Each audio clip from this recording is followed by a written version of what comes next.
Hello everybody, and in today's video I'm going to be showing you how to replace the transmission fluid on a sealed transmission with no dipstick. And I'm going to be demonstrating this on a 2020 Jeep Compass with a 9-speed transmission. The exact model of transmission found in this Jeep is the ZF 9HP transmission, and you can see that it's actually found in many different vehicles. However, it should be noted this is just a general transmission design, and it can have different variances from vehicle to vehicle, including number of gears, gear ratios, torque input and torque output limitations, etc.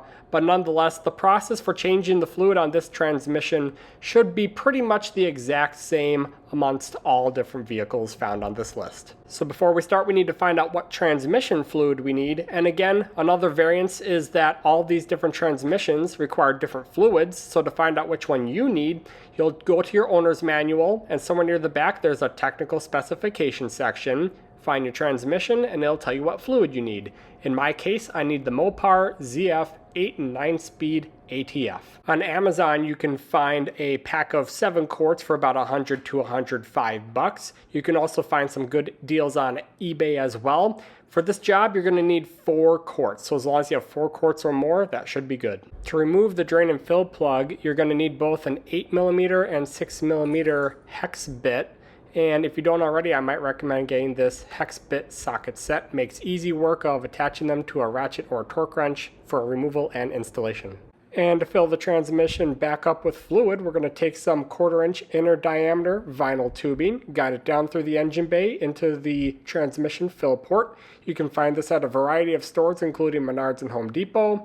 Pretty cheap, wide variety of lengths. And then we're going to attach it to a simple syringe with a catheter tip, and it's going to be our makeshift funnel, and we'll fill the system back up that way. Now we need to find 2 quote-unquote special tools, as the manufacturer calls them, that they say requires additional special service from a certified technician.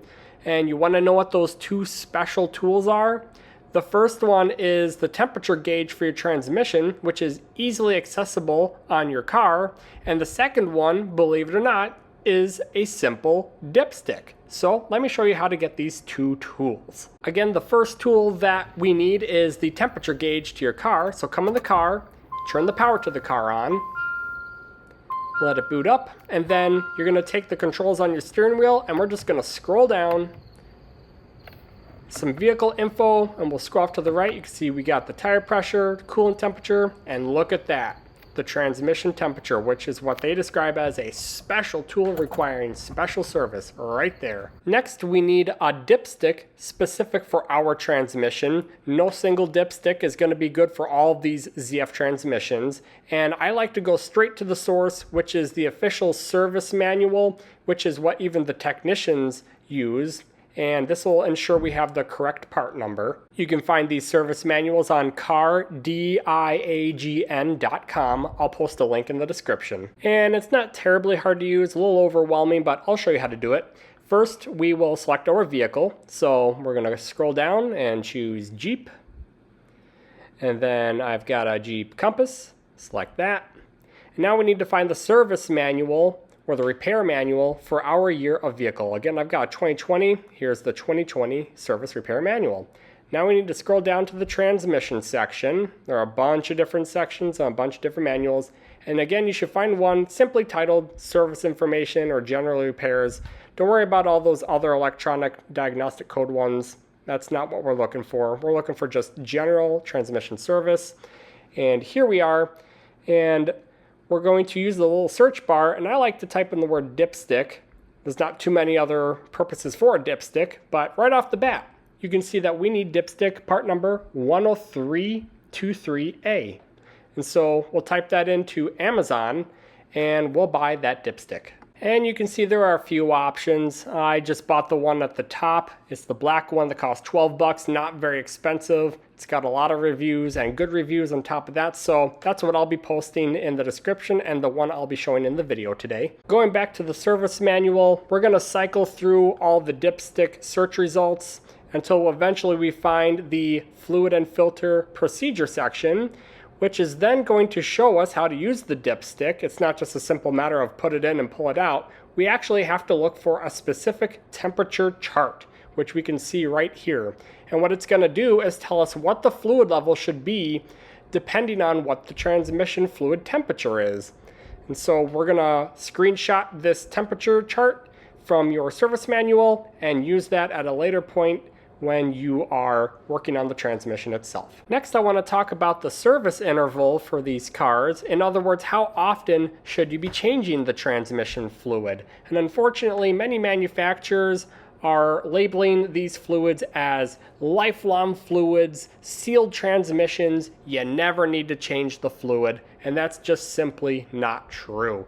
And it's a real shame. Just looking in the service manual, there is nowhere in here that tells you how often it should be changed. No mention of the word transmission fluid. Even going back to the official service manual, again, it says that at the bottom of the screen, you can see it says filled for life transmission, no dipstick required. You don't need to change it is what they're saying. And if you don't change it, of course your transmission's gonna fail, and then you're gonna need a new transmission or a new car, and then they're making more money. It's a scam.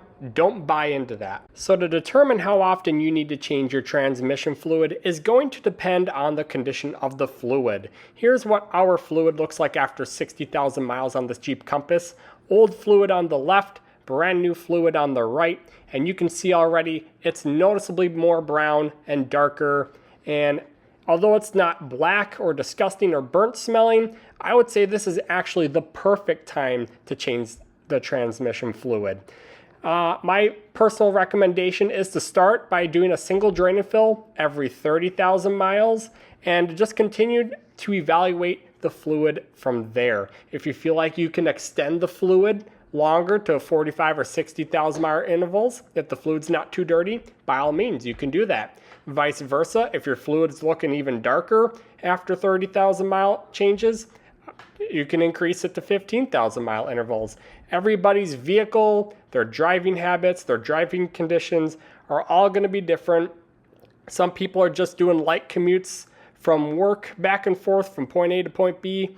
Other people are racing their cars. Other people are hauling and towing thousands of pounds of equipment. Some people live in very climate conditions with extreme heats or extreme colds, and these can all play a factor into how often you need to change your transmission fluid. So simply put, look at your transmission fluid when it's time to change it and go from there to determine if you need to increase or decrease your intervals. And again, I would recommend starting at 30,000 mile single drain and fill intervals. So first things first, whenever working under your car, you always want to set the parking brake. Just pull on this little tab here. Next, we're going to locate and remove the fill plug, and it's located in the front driver's side wheel well above the steering tie rod. Zoom in, and there's the plug. We want to remove the plug first before draining the fluid, because if we can't fill the system back up with fluid, well, now we're going to be left with no car to drive.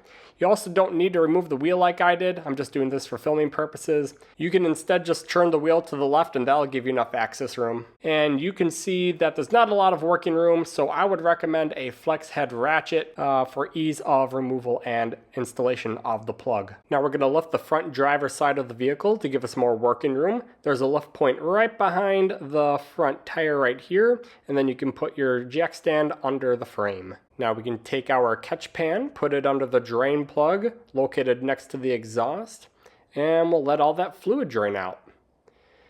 And don't worry, there is no washer, so you don't have to worry about searching for that. It's just the plug. And there will be about 3 to 4 quarts that comes out. Now we can torque that drain plug down to 26 foot-pounds. Now we need to take the fluid we drained out and put it in some form of a measurable container. Some catch pans have markings in them that measure the amount of fluid that has been drained out. I'm instead just going to put it in this old oil container, and it has markings on the handle. So I'll just put it in here and we'll take a look at it in a second, see how much fluid we drained out. Now we'll put our measuring container on a level surface and count the number of quarts we took out. Looks like it's 1, 2, 3, and 3/4 quarts of fluid that we took out. So that is how much we will put back in. Now we're going to take some 1/4 inch inner diameter vinyl tubing, guide it down the rear driver's side of the engine bay next to the brake fluid reservoir, guide that into the fill plug, and that's how we'll fill the transmission. And again, I'm just using 1/4 inch inner diameter vinyl tubing. It's really good for all sorts of projects on cars. And this is just a standard syringe with a catheter tip. You just put the two ends together, and you can kind of use it as a easy little funnel. And we'll just put our 3 3/4 quarts of fluid in like this, and then we'll get onto the measuring part next. An easy way to measure 3/4 of a quart is to take a new bottle and to put 1/4 of a quart in an empty bottle. As you saw, this is a 32-ounce bottle, so we'll take 1/4 of that, which is 8, put it into the empty bottle, leaving us with 24 ounces, and then we can put that last 3/4 of a quart in the transmission. You can then torque the fill plug to 17 foot-pounds after filling the transmission with fluid, otherwise just snug it down. Now we need to take our car for about a 10 or 15 minute drive, ensuring we go through all the gears in order to warm up the transmission. Full operating temperature is about 150 degrees. And then again, we're going to cross-reference the temperature of our transmission with that chart we found in the manual earlier. And if you go straight up from about 150, you can see that we're at about 21 millimeters, with the high being 24 and the low being about 17. So as long as we're between 17 and 24 millimeters on our dipstick, we should be good. So with the engine running, we need to remove that fill plug and put our dipstick in, and we'll take a measurement. Be careful, everything is very hot. It's kind of hard to pick up on camera, but if you look right about here, right between those two black lines, you can see where it goes kind of from a dark color to a lighter reflection on the dipstick. That is my fill line, which is right on about 20 millimeters, so that's perfect. And then one last time, you can torque that fill plug to 17 foot-pounds, and we are all finished. So I just want to say thank you so much for watching. I hope you found this video helpful and insightful, and if you did, why don't you go ahead and click that like button. It certainly helps me out a lot, and consider subscribing to the channel, where you're going to find a bunch of other videos just like this one showing you how to fix your car. Also check out the description. I'm going to be posting a bunch of links to parts, additional information, and timestamps down there. And also feel free to leave a comment. I'm pretty good at getting back to people. So as always, thank you so much for watching. Have a great day and take care.